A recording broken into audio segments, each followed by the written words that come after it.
എനിക്കിപ്പോൾ വിശ്വാസം തന്നിട്ടുണ്ടായിരുന്നു. ഇപ്പോൾ പറഞ്ഞ് നീ ഇത് പഠിച്ചോ, നിനക്കിതെല്ലാം ഇഷ്ടം, എന്തായാലും ഇത് കയറിക്കോ, അടിപൊളിയാവും നീന്ന് പറഞ്ഞ്.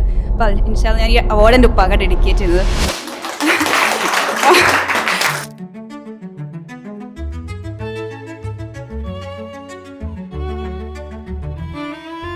അപ്പോൾ എല്ലാവരും ഒരേ അഭിപ്രായത്തിൽ പറഞ്ഞ അത്യാവശ്യം ഇങ്ങനെ പറയും, നല്ല മരുന്നുള്ള ബാച്ചാണ്, നല്ല അടിപൊളി ബാച്ചാണ്, അത്യാവശ്യം നല്ല പൊട്ടൻഷ്യൽ ഉണ്ട്, നല്ല ഡിസൈനേഴ്സ് ഉണ്ട്, നല്ല ലൈക്ക് എന്തെങ്കിലുമൊക്കെ വേണം എന്ന് തോന്നുന്ന കുറച്ച് ക്രേവിങ്സ് ഉള്ള കുറേ ആൾക്കാരുണ്ട് എന്നുള്ളതാണ്. ടീച്ചിങ് വേണമെന്ന് വിചാരിച്ചിരിക്കുന്ന ഞാൻ സൈഡിലൂടെ വരയ്ക്കും. എനിക്ക് വരയ്ക്കാൻ ഭയങ്കര ഇഷ്ടമാണ്.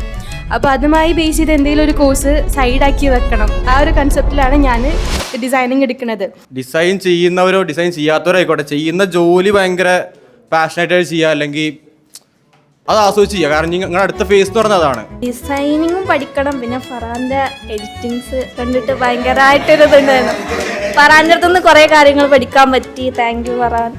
എന്ത് ഡിഗ്രി പാഷൻ ഉണ്ടെങ്കിലും എല്ലാ ദിവസവും നമ്മളെ ഒരു സൊല്യൂഷനായിട്ട് നമ്മളെ ഹെൽപ്പ് ചെയ്യാൻ വരുന്നത് ക്യൂരിയസ് ആയിരിക്കുക എന്നുള്ളൊരു സംഭവമാണ്. എന്താണ് ആവശ്യം നിങ്ങൾക്ക്, അത് കറക്റ്റ് എടുത്ത് കൊണ്ടുപോകാൻ അറിയുന്ന ആൾക്കാരാണ് നിങ്ങൾ. ലൈക്ക് നിങ്ങൾ ട്രാക്ക് ക്ലിയർ ആണ് എന്നുള്ളത് ഞാൻ മനസ്സിലാക്കിയിട്ടുണ്ട്. Great thing. ശരിക്കും ഇഷ്ടപ്പെട്ടിട്ടാണ് ഈ കോഴ്സ് എടുത്തതും പഠിച്ചതും.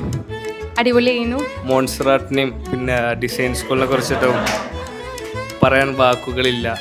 Really amazing.